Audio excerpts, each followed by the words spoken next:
পাখি প্রেমী না হয়েও পাখি পালক কী করে হলাম সেই গল্পটাই আজকে আপনাদের সাথে শেয়ার করব। আসসালামু আলাইকুম বন্ধুরা, সবাই কেমন আছেন? আশা করি ভালো। আমিও আলহামদুলিল্লাহ আপনাদের তো ভালো আছি। আর আমার গ্লোসি প্যাটস চ্যানেলে আপনাদের সবাইকে স্বাগত। অ্যাকচুয়ালি আমি অনেক পাখি ভালোবাসি, আমি পাখি প্রেমী না, এটা বলে মিথ্যে বলা হবে। হ্যাঁ, পাখি আমার ভালো লাগে, বরাবরই ভালো লাগে, বলতে ভালো লাগতো, এখনও লাগে। কিন্তু কখনো খামারি হব, পাখালি হব বা পাখি, অ্যাকচুয়ালি এটা আমার কখনো আমার ভাবনার মধ্যে ছিল না, আমি কখনো চিন্তাও করিনি। কারণ আমার কাছে মনে হতো যে একটা প্রাণ থেকে আরেকটা প্রাণ বের করা জিনিসটা খুব মানে কঠিন, এটা আমার পক্ষে পসিবল হবে না, সবসময় এটা ভাবছি। বাট অ্যাকচুয়ালি আমার হাজব্যান্ড ও অনেক বেশি পাখি প্রেমী। পাখি প্রেমী বললেও ভুল হবে, অ্যাকচুয়ালি ও অনেক ভালোবাসে পাখিদেরকে, ইভেন পাখি পালতে অনেক পছন্দ করে।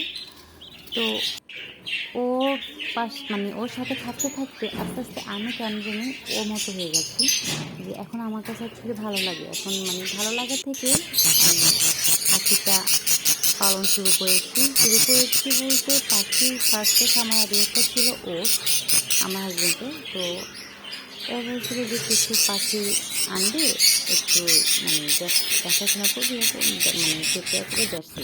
তো আমিও ভাবলাম যে ওকে ফাইন, আনো দেখি। তো ওর খামারের পাখিগুলো পরিচর্যা করতে করতে কখন যে ওরা আমার হয়ে উঠেছে বা আমি যে কখন পাখি প্রেমী হয়ে উঠেছি টেরই পাইনি।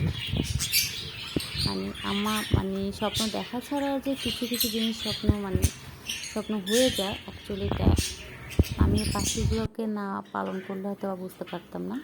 তো অ্যাকচুয়ালি এখন বলতে পারি যে আমি পাখি প্রেমী।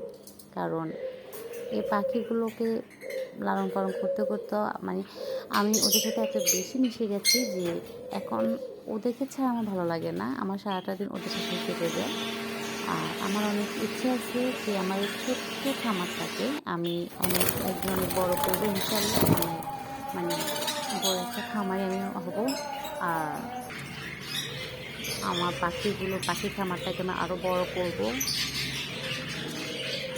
আরও কী বলবো, তো যাই হোক বন্ধুরা, ভালো থাকবেন সবাই। আজকে এতটুকুনি, আপনাদের সাথে আসলে অনেক কথা বলার ছিল, আমি আর নার্ভাস, এই জন্য আর কথা বলা হচ্ছে না।